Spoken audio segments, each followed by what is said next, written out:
Sir ఎట్లా చూస్తారు ఇప్పుడు దాదాపు వేల సంఖ్యలో కూడా ఇక్కడికి మీరందరూ వచ్చినట్టున్నారు. ఇప్పుడు కొత్త ఇదే కాదు చాలాసార్లు కూడా మీకు వచ్చి ప్రొటెస్ట్ చేసిరు, ముట్టడి చేసిరు. ఇంత చేసిన ప్రభుత్వం మీ పట్ల రకరకాలుగా మాట్లాడుతుంటే మీ పెన్షన్లు ఇవ్వడం కోసం, మీ పీఆర్సీలు ఇవ్వడం కోసం మేము ప్రజల యొక్క సంక్షేమ పథకాలు ఆపేయమంటారు అంటూ కూడా రకరకాల వ్యాఖ్యలు చేసిండు రేవంత్ రెడ్డి. ఎట్లా చూస్తారు సార్ ఈ మాటలు?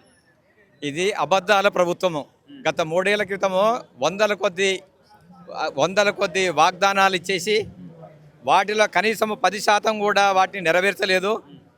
3 సంవత్సరాలు గడిచింది.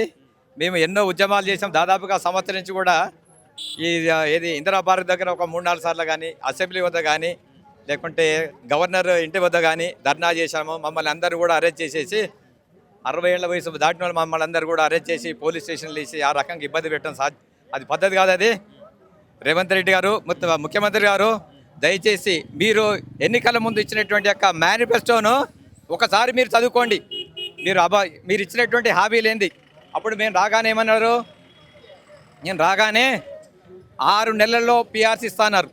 మరి 3 ఏళ్ళు గడిచింది, పీఆర్సీ ఇచ్చారా? మీరు వచ్చే కంటే ముందు ఎన్నికలప్పుడు ఏంటంటే 3 డిఏలు మాత్రమే పెండింగ్లో ఉండే. దాన్ని మీ ప్రభుత్వం, మీ యొక్క పార్టీ అందరూ కూడా ఏంటంటే కేసీఆర్ ఇస్తలేడు కదా, ఇన్ని 3 డిఏలు పెండింగ్ ఉన్నాయి అని చెప్పి చాలామంది అసంతృప్తిలో ఉండరు. కాంగ్రెస్ నాయకులు కానీ మిగతా ఉద్యోగ సంఘాల నాయకులు కానీ 3 ఉన్నాయి కానీ చెప్పి ఆయన దుమ్మెత్తి పోసారు.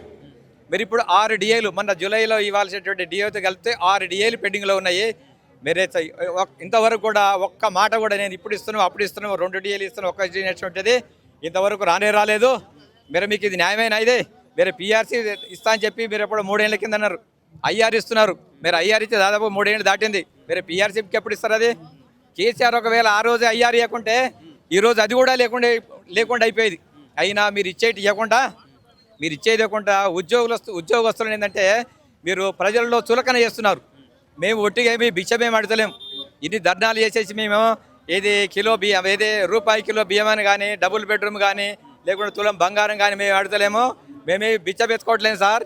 మాకు చట్ట ప్రకారంగా, జీవోల ప్రకారంగా రావాల్సినటువంటి మాత్రం ఏమంటున్నాము. మా 6 డిఏలు మాత్రం ఖచ్చితంగా అవి ఇంకెన్ని రోజులు తర్వాత ఇస్తారు. అది మీకు న్యాయమైన అదే? మళ్ళీ వచ్చే ఎన్నికలు ఏ మొక్కం పెట్టుకొని మీరు మమ్మల్ని అడతారు? ఏ ఒక్క నాయకుడు, ఒక ఎమ్మెల్యే కానీ మా దగ్గరకు వచ్చి మీరు ఎట్లా అడతారు? 6 డిఏలు పెండింగ్ ఉన్నాయి, పీఆర్సీ పెండింగ్ ఉన్నది. ఇప్పుడు దాదాపుగా రిటైర్ అయ్యి దాదాపుగా 2024 మార్చి నుంచి రిటైర్ అయినటువంటి వాళ్ళు సుమారుగా ఒక 25,000 మంది పైన ఉన్నారు.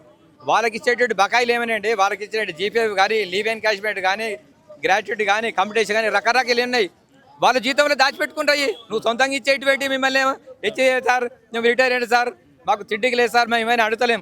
మాకు చట్ట ప్రకారంగా రావాల్సినటువంటి వీళ్ళకు ₹1 కోటి వస్తున్నాయి, ఆ ₹1 కోటి వస్తున్నాయి, 60 లక్షలు వస్తున్నాయి, 80 లక్షలు. నువ్వెవరంటానికి చట్ట ప్రకారం ఇవ్వాల్సినటువంటిది నువ్వు ప్రజల ముందు చులకన చేస్తున్నావు. ఇదివరకు మేము దాచుకునేటువంటి సొమ్మును మాకు ఏమంటున్నావు? నువ్వు 80,000 లక్ష అంటే మేము ఒకటే పెన్షన్ ఉంటుంది.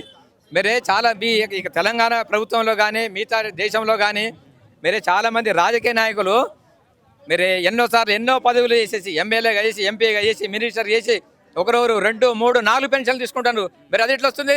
అది మీరు ప్రజలు ఎందుకో చెప్తలేరు? మమ్మల్ని ఎందుకు బదనాం చేయాలి? దయచేసి ఈ బదనాం చేయటం, ప్రజలలో బదనాం చేయటువంటిది మీరు మానుకోవాలి. రెండవది హెల్త్ కార్డ్స్ గురించి. హెల్త్ కార్డ్స్ ఇస్తా అని చెప్పి మాకు ఇప్పుడు 3 నెలల నుంచి మేము సుమారుగా నాకు ₹1000 పైన కట్ అవుతుంది.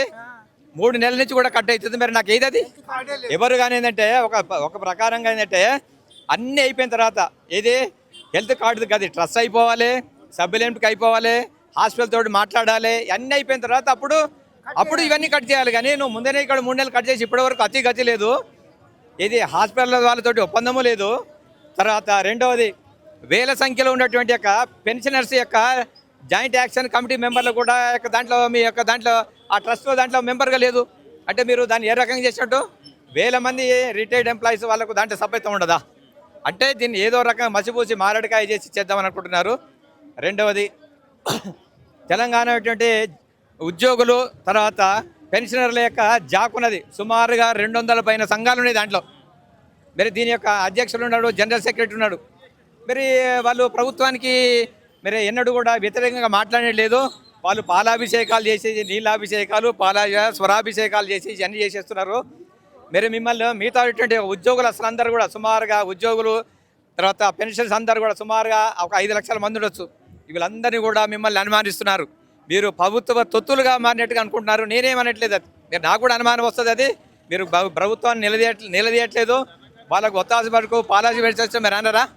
అధ్యక్షుడు కానీ ఇది జనరల్ సెక్రటరీ మిగతా కార్యవర్గాన్ని అంతా కూడా అంటారు. మరి ఇది పద్ధతేనా అండి? మీరు ఒక 15 రోజులు నిరాహార దీక్ష ప్రకటించండి. నిరాహార దీక్ష మా యొక్క సమస్యల సాధన కోసం నిరాహార దీక్ష ఎప్పటి వరకు ఇస్తారు అప్పుడు నిరాహార దీక్ష అని చెప్పి మీరు ఎందుకు ఆ రకంగా కూర్చుంటలేరు? మొన్న ఎవరు సోనం వాంగ్చుక్ లడాక్ గురించి దాదాపుగా 20 రోజుల పైన చేసిండు. రండి, మీరు రండి. ఉద్యోగ సంఘాలు తర్వాత పెన్షన్ ఉద్యోగ సంఘాలు అందరం కూడా నిరాహార దీక్ష కూర్చున్నాము. చలో నేను కూడా కూర్చుంటా, నాకు 65 ఏళ్ళు ఉన్నాయి, నేను కూడా కూర్చుంటా. రండి. మీరు ఎందుకు వస్తారు? అటువంటి దానికి ఎందుకు ఇస్తలేరు అంటే చాలా మంది వచ్చిన వాళ్ళు అయిపోయాయి. మీరు అంతా వాట్సాప్ వీర్లని రకరకాలైనటువంటి పద్ధతుల్లో ప్రశ్నలు అడిగిన వాళ్ళని పక్కా పెట్టేస్తున్నారు. చలో మీరు దిగండి వాట్సాప్ల ద్వారా లేదంటే మీద రకరకాల ఛానల్ ద్వారా రండి, మేము కూడా చేస్తాం. ఇందిరా పార్క్ అంటారా, అసెంబ్లీ అంటారా, రాజ్భవన్ అంటారా, ఇంకెక్కడ చెప్పండి, మేము కూడా వస్తాం. మీకు చేత కాకుంటే ఉద్యోగ సంఘ నాయకులారా, అన్ని సంఘాల నాయకులారా, మీకు చేత కాకుంటే దిగిపోండి. కానీ మేమున్నాం ఇంతవరకు చేస్తున్నాం అంటే మీకంటే ఎక్కువ చేయొచ్చు. ముఖ్యమంత్రి గారు కూడా హామీలు ఇచ్చారు, మీ వల్ల కాదంటే దిగిపోండి సార్, మీ వల్ల కాదంటే దిగిపోండి, ఇంకో వేరే వాళ్ళు వస్తారు చేస్తారు, నీకు చేతనైతే లేదు కదా. ఇదివరకు ఏంటంటే రిటైర్లు దాదాపు ఇప్పుడు 2.5 సంవత్సరాలుగా వస్తుంది, వాళ్ళకి ఇచ్చేటువంటి ఇయ్యరా? ప్రజలు చురుకం చేస్తారా? ప్రజలకు ఇచ్చేటువంటి యొక్క ఇది పథకాలు మానేయమంటారా? అంటే ప్రజలకు మాకు కొట్లాడ పెడతారా? అది పద్ధతేనా అండి? మీరు ఒక విజ్ఞత కలిగినటువంటి వాళ్ళు ఒక ముఖ్యమంత్రి స్థాయిలో ఉండి ప్రజలకు ఇచ్చేటువంటి పథకాలను మేము ఆపమని మేము ఎందుకంటాం? ఎవరండి ఆపమనేది? మేము ఆపంటే నువ్వు ఆపుతావా? మేము చెప్పినట్టు నువ్వు వింటా అంటే చెప్పు, మరి అది కూడా ఆపమంటావా లేదా అని మేము చెప్తాం. 3 ఏళ్ళు కాదు వస్తుంది, ఇంకా 2 ఏళ్ళు అయితే ఎన్నికలు ఉంటాయి. మీరు ఏ ముఖం పెట్టుకొని మీరు వస్తారు? మా ఉద్యోగుల వల్లనే మీ యొక్క ప్రభుత్వం ఏర్పడింది, గుర్తుపెట్టుకోండి. జస్ట్ ప్రతిపక్షం వాళ్ళకు మీకు మధ్యన కొంత ఇది ఓట్ల వ్యత్యాసం ఉన్నది. 1% 1.5% తేడా ఉన్నది. ఈసారి మాత్రము 2-3% ఉండొచ్చు, కొద్ది శాతమే తేడా ఉన్నది. మరి అప్పుడు మీకు జులిపిస్తారు. మీరంతా ఏది మంత్రులు ఎవరంతా వాళ్ళు సంపాదించుకుంటున్నట్టుగా చాలామంది అనుకుంటున్నారు. మీరు సంపాదించుకున్నారు, తర్వాత మీకు మంత్రివర్గానికి సహకారం లేనట్టుగా రకరకాల వర్గాల వాళ్ళు అంటున్నారు. మీ యొక్క సహకారం ఏమీ లేనప్పుడు ప్రజాసమలను పట్టించుకోరు, ఉద్యోగులను పట్టించుకోరు. ప్రభుత్వంలో మేము భాగమైంది, మేము ప్రభుత్వాన్ని నడిపిస్తుంటాము. మీరేమన్నా కౌంటర్లు పెట్టి మీ యొక్క మంత్రులు కానీ మీ యొక్క ఎమ్మెల్యేలు కానీ కౌంటర్లు పెట్టేసేసి మీరేమన్నా ఇది ప్రభుత్వ ఆదాయాన్ని వసూలు చేస్తురా? వసూలు చేసేటువంటిది ప్రభుత్వ అధికారులు వసూలు చేస్తున్నారు. మీరు ఆడ కేవలం పైన గద్దె మీద కూర్చొని దీన్ని ఈ రకంగా మాట్లాడుతున్నారు, పద్ధతి కాదు. మీరేమైనా వసూలు చేస్తలేరు. వసూలు చేసినట్టు ప్రభుత్వాన్ని యాక్చువల్గా నడిపించేటువంటిది ఉద్యోగులే, మీరు కాదు. ఒక జీవో తయారు కావాలన్నా, ఈ ప్రభుత్వం నడవాలన్నా, పథకాలు నడవాలన్నా, కొత్త పథకాలు రావాలన్నా, ఎంప్లాయీస్ నడిపించాలన్నా ఇదంతా కూడా ఉద్యోగుల వల్లనే తప్ప మీ వల్ల కాదు. మీరు వస్తుంటారు, పోతుంటారు. ఉద్యోగులు శాశ్వతం, మీరు శాశ్వతం కాదు. మళ్ళీ మీరు రారు, ఖచ్చితంగా చెప్తున్నాం. ఈ యొక్క రిపోర్ట్స్ అన్నీ కూడా వస్తాయి. మీరు ఖచ్చితంగా ఈసారి చాలా ఘోరంగా ఓడిపోతారు. ఎందుకంటే ప్రజల్లో ఉన్నటువంటి నాడి, ఉద్యోగులు ఉన్నటువంటి నాడి.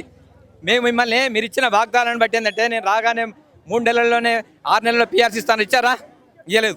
డిఏలు 3 పెండింగ్ ఉంటే ఇస్తున్నారు, ఇప్పుడు 6 అయినాయి.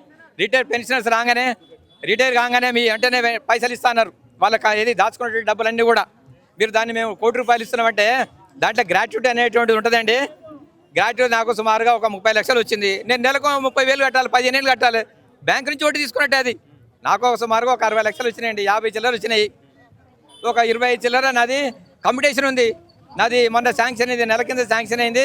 మరి నేను నెలకు ఒక 30,000 కట్టాలి, 15 ఏళ్ళు కట్టాలి. బ్యాంకులో తీసుకున్నట్టే, ఆయన ఇచ్చినట్టేం కాదు. అది ఆయన ఇచ్చడం కాదు. ఇవన్నీ ఇస్తున్నాయని చెప్పి ఉద్యోగులను బదనాం చేసి ఆయన మీద ఉంటాడు, అంతే తప్ప ఒకవేళ మీరే నిజంగానే మీరు ఇవన్నీ ఇస్తున్నారంటే చెప్పండి. ఉద్యోగ సంఘాల నాయకులతోటి మీరు ప్రెస్ క్లబ్లో మీటింగ్లో పెట్టండి. మా స్థాయి అది కాదు, మీతో చేసేటువంటి కాదు కదా. మరి రకరకాల ఉద్యోగ సంఘాలు అధ్యక్షులు, కార్యదర్శులతో ప్రెస్ మీటింగ్ పెట్టండి. మాకు ఉచితంగా ఇస్తారా, దేని ఇస్తారు మీరు పెట్టండి. అది ఉచితంగా ప్రజల ముందు ఎటుబడి మీరు నోరుదుగా అని చెప్పి రకరకాలు చేసేసి కింద గా మధ్యలో కూడా ఒకసారి మీరు మాట అన్నారు. మరి ఉద్యోగులను అన్నారా?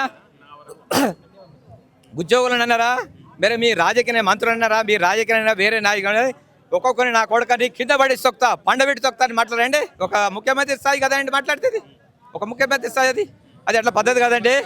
మీరు ఈ రకంగా చేసేస్తుంటే వచ్చే ఎన్నికల్లో టీఆర్ఎస్, బీజేపీ వస్తాయి. ఇప్పుడు మిమ్మల్ని అట్టడుగున తొక్కేస్తారు. మా దగ్గరకు వస్తే ఉద్యోగ సంఘాలు అందరూ కూడా ప్రతి ఇంటి ముందు ఉద్యోగ సంఘాలు కానీ పెన్షనర్స్ కానీ వాళ్ళ ఇంటి ముందర అందరూ కూడా ఈ యొక్క మీ కాంగ్రెస్ ప్రభుత్వం చేసినటువంటి హామీలు ఏంటి, నెరవేర్చింది ఏంటి, మమ్మల్ని బదనా చేసినటువంటిది అందరూ కూడా ప్రతి ఇంటి ముందు కూడా బ్యానర్ పెడదా అనేటువంటి ఒక ఉద్దేశంలో వచ్చింది.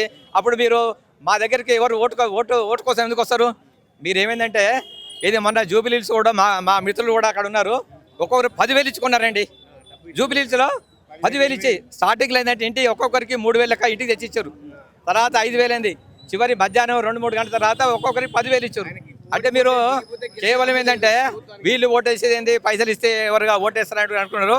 కానీ ప్రజలు కూడా ప్రజలకి ఇవ్వాల్సినటువంటి ఇది వ్యవసాయదారులకి ఇవ్వాల్సినటువంటి యొక్క లబ్ధి కూడా మీరేం చేకూర్చలేదు. గృహిణులకు ఇచ్చేటువంటి ఏమీ లేదు. మీరు ఏది డబుల్ బెడ్రూమ్ పథకం కూడా ఎవరికి ఏం చేయలేదు. అసలు చేసిందంటే కేసీఆర్ చేసిండు. ఆయన కూడా సరే కొన్ని విమర్శించవచ్చు, కానీ ఆయన చేసేట్టుగా మీరు చేయలేదు. ఆయన చేసినట్టు అప్పులు అన్నారు, అంతకంటే ఎక్కువ అప్పులు చేశారు. మీరు ఏది పరిపాలన ఏది, ఎవరికి ఇచ్చినావు, ఎవరిని చేసేసినావు, ఇవన్నీ కూడా దయచేసి ఏంటంటే మీరు ఆత్మవిమర్శించండి. కానీ ముఖ్యమంత్రి గారు మీరు ఖచ్చితంగా మీ యొక్క మేనిఫెస్టోని మళ్ళొకసారి చదువుకోండి. హామీలు ఇచ్చిన ఏంది, ఏం చేసినట్టు మీరు చూసుకోండి.